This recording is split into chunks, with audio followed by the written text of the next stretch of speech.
ज्या मागण्या मान्यच होणार नाहीत अशा मागण्यांसाठी जरांगे पाटील बसले आहेत. जे मान्य होणार नाही त्याचा हट्ट कशासाठी, असा सवाल पालकमंत्री चंद्रकांत पाटील यांनी आज उपस्थित केलाय.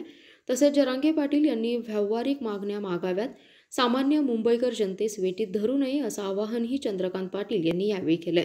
सांगलीच्या पोलीस मुख्यालयात वाहन लोकार्पण सोहळ्यासाठी ते आले होते. यावेळी त्यांनी पत्रकारांशी संवाद साधलाय.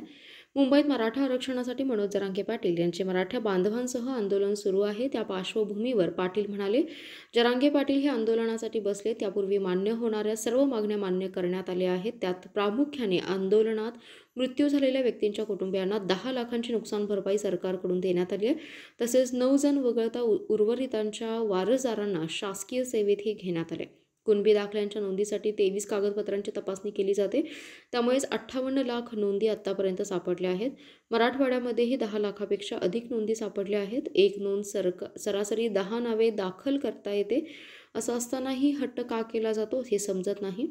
कायद्याच्या चौकटीत बसणारी मागणी असेल तर ती मान्य केली आहे.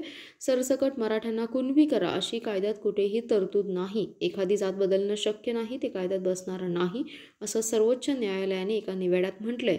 त्यामुळे ज्या मागण्या मान्यच होणार नाहीत अशा मागण्यांसाठी मनोज जरांगे पाटील आंदोलनाला बसले आहेत. जरांगे पाटील यांना आवाहन करूनही त्यांनी कुणाचं ऐकलं नाही. जे तोडगे काढता येतील ते काढलेत. आता नाइलाजला इलाज नाही अशी परिस्थिती झाल्याचं ते म्हणाले. प्रशासन त्याच्यावर काय तोडगा काढला नाही, कारण त्यांनी 4 महिने तोडगे जे काढता आले ते काढले. मी ग्रामीण माणूस असल्यामुळे ग्रामीण मध्ये बोलतो की माझ्या ग्रामीण मध्ये म्हण आहे, ना इलाज को क्या इलाज. ना इलाजला कुठला इलाजच नसतो. याच्या तुम्ही किती दुसरे कोण मदत करते का याच्या पाठीमागे त्यांना? नाही, मी असा आरोप करणार नाही. जरी तसं असलं तरी आणि जरी तशी माहिती असली तरी असा आरोप करणार नाही. मी एवढंच म्हणेन की जे मान्य होणार आहे ते, हे बघा, ज्या वेळेला आपण परीक्षेला क्वेश्चन पेपर समोर आला की आपण काय करतो, सोपे प्रश्न पटापट सोडून टाकतो. मग एखादा कठीण प्रश्न राहतो तर सोडवलेल्या प्रश्नांच्या आधारे आपल्याला पर्सेंटेज मिळतं. नाही तू एक प्रश्न सुटत कसा नाही, मी 3 दिवस थांबणार, असं कसं करतो? याला कारणीभूत राज ठाकरेंनी सांगितले की शिंदेने जे काही पत्र दिलं होतं त्याचं अल्टिमेटम पूर्ण केलंच नाही ना.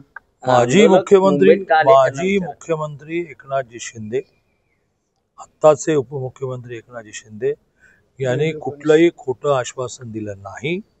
त्याने जे लिहून दिलेलं आहे त्याच्या आधारे सगळ्या गोष्टी पूर्ण झाल्या. उदाहरणार्थ ते असं म्हणाले की नोंद सापडल्यानंतर सर्टिफिकेट मिळायला उशीर होतो तर तहसील ऑफिसमध्ये एक वेगळं डेस्क ओपन करा. ते झालं म्हणून तेवढे दाखले सापडले ना. मग शिंदे समितीची मुदत वाढवली, सारखे वाढवतात, आता पुन्हा वाढवली. त्यामुळे एकनाथजींनी दिलेला कुठलाही शब्द, जे गेले त्यांना 10 लाख दिले, त्यांच्या घरच्यांना नोकरी दिल्या. आणि त्यामुळे मागण्या कधीही प्रॅक्टिकल करायच्या. मी चळवळीतून म्हणतो, I was all India general secretary ABVP, Akhil Bharatiya विद्यार्थी ऑल इंडिया. काश्मीरपासून जे मोर्चे मी लीड केले, तर काश्मीरला उदाहरण घेतलं, आठवण झाली मला, अर्धा मिनिट सांगू दे. तर काश्मीरला आम्ही 10,000 विद्यार्थी घेऊन गेलो. उधमपूरला थांबवलं, जायचं नाही पुढे म्हणाले. आणि आलेले सगळे ह्याच भूमिकेत आले होते की श्रीनगरमध्ये जाणार आणि लाल चौकात झेंडा लावणार. तर 10,000 लोकांनी जर कायदा तोडायचं म्हटलं असतं, आतंकवादी लांब, या सगळ्या पळापळीतच माणसं मिळेल. माझी कमांड होती, मी सगळ्यांना आवाहन केलं की त्यावर VP सिंग बंद होतं, आपण दिल्लीला जायचं. आणि हा जो झेंडा लावायला आणला लाल चौकामध्ये, तो दिल्लीला जाऊन VP सिंग आणलो. अख्खे 10,000 लोक वेगळ्या मार्गाने दिल्लीत आणले. दिल्लीत पुन्हा मोर्चा काढला. आणि मला याकडे आजही फोटो आहे, VP सिंगांना आम्ही तिरंगा दिला, आम्हाला लावायला दिले नाहीत, आता तुम्ही लावा. दिस इज कॉल्ड आंदोलन. किती पुढे जायचं, किती मागे यायचं. चला. काय वाटतं आपल्याला? दुसरीकडे सरकारचे उपसमितीची पण बैठक सुरू आहे. मी उपसमिती बैठकीत मी पण होतो. ऑनलाईन मी कनेक्ट झालो होतो. माझा आधीपासून प्रवास चालला होता, म्हणून मग नवीन अध्यक्ष राधाकृष्ण विखे पाटलांना मी विनंती केली, पण मीच नाही, उदय सामंतजी पण ऑनलाईन होते, शंभूराज देसाई पण ऑनलाईन होते, शिवेंद्रराजे ऑनलाईन होते. कारण आता गणपतीमध्ये खूप ॲक्टिव्हिटी झाली. कालही मी बोललो आहे, तेच पुन्हा बोलेन की मनोज जरांगे पाटलांनी ज्या मागण्या मान्यच होऊ शकत नाही, मान्य होणाऱ्या सगळ्या झाल्या.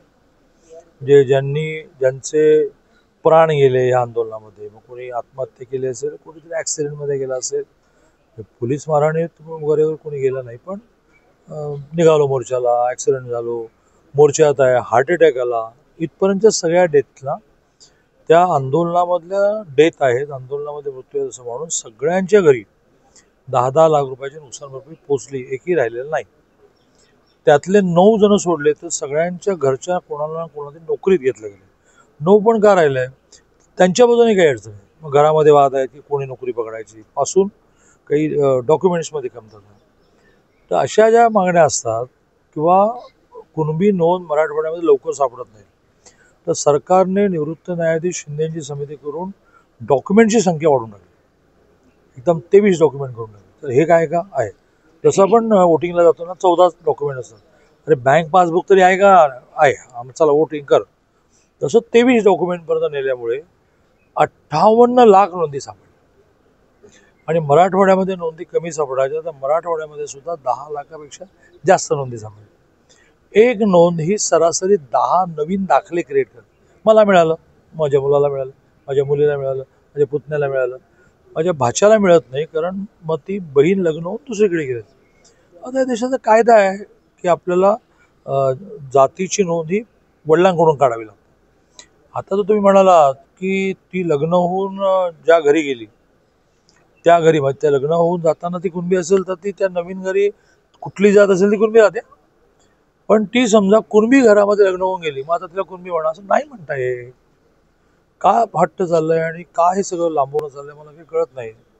त्यामुळे जी कुठली कायद्याच्या चौकटीत बसणारी मागणी असेल, 58 लाख दाखले नव्याने क्रिएट केले सरकारने, त्यातल्या 58 लाख नोंदी सापडल्या, 10 लाख लोकांनी सर्टिफिकेट घेतली, मल्टिप्लाय बाय 10 म्हणजे 1 कोटी दाखले निघाले.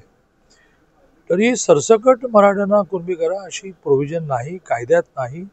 सुप्रीम कोर्टाने एका निर्णयामध्ये म्हटलेलं आहे की अशी एखादी कास्ट ही अख्खीच्या अख्खी आपल्याला त्या कास्टमधलं 99% लोकांना सर्टिफिकेट आहे, पण नोंद सापडली किती अख्खी कास्ट कन्वर्ट करणं हे कुठल्याही कायद्यात बसणार नाही, टिकणार नाही.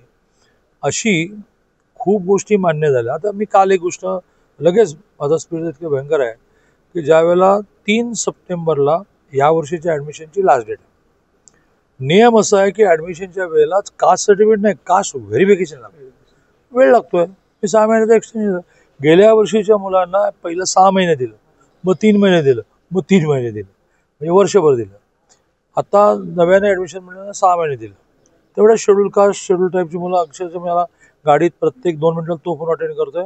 चौकशी केली तर ती फाईल पण सोमवारी मूव होते. म्हणजे schedule caste, schedule tribe, OBC, SC BC, EWS सगळ्यांना आता कास्ट सर्टिफिकेट दिलं आणि टोकन मिळवलं की ॲडमिशन मिळणार आणि 6 महिन्यामध्ये व्हेरिफिकेशन. आता अशा प्रॅक्टिकल डिमांड आणा ना बाबा तुम्ही, जे आपण मान्य करू. पण तुम्ही असं म्हणणार की नाही सरसकट मराठ्यांना कुणबी केल्याशिवाय आम्ही मुंबई सोडणार नाही. लोकशाहीमध्ये काही म्हणायलाही परवानगी आहे आणि काही करायलाही परवानगी आहे. तुम्ही मुंबई सोडणार नाही म्हणालात तर काय तुम्हाला जबरदस्तीने सरकार अटक करणं वगैरे करणार नाही. पण न्यायालयाने पण निर्णय दिला की तुम्हाला मुंबईमध्ये इतकी ज्याला म्हणा की दिवसाचे 24 तास धावणारी मुंबई ही अशी डिस्टर्ब करता येणार नाही. तुम्ही हवं तर नवी मुंबईत बसा. तर तुम्ही काय ऐकलं नाही. माननीय मुख्यमंत्री महोदयाने ते स्वतःही चळवळीतले असल्यामुळे परवानगी दिली की चला एक दिवस चला आतमध्ये. आता 1 दिवस झाला, तुम्ही प्रातिनिधिक उपोषण केलं, तुमचं म्हणणं मांडलं. आता मात्र तुम्ही याच्यामध्ये व्यावहारिक मागण्यांवर बोलून बाकीचं सगळं संपवावं लागेल. मी कालही म्हटलं की मुंबईतल्या सर्वसामान्य माणसाचा काय दोष. मी मुंबईकर आहे, दोन्ही आई वडील माझे बिलकाम करते. माझी बहीण त्या VTला सेंट जोसेफमध्ये नर्स होती, काल रिटायर झाली. मग त्या माझ्या ताईने, ती राहते बिचारी ह्याला वाशीमध्ये, तर तिथे जायचं कसं? रेल्वे स्टेशनवर VTच्या आत जायला जागा नाही आहे. VT स्टेशनच्या बाहेर ट्रॅफिक जाम झालेला आहे. सर्वसामान्य मुंबईकराचा काय दोष आहे? त्याला तुम्ही काय अडचणी आणताय? तर मला मान्य आहे मनोज जरांगेने अपील केलं की बा मुंबईकरांना त्रास देऊ नका, मुंबईकरांना अडचण निर्माण करू नका. कोण ऐकताय? इतक्या मोठ्या संख्येत लोक आलेत, कोण ऐकताय?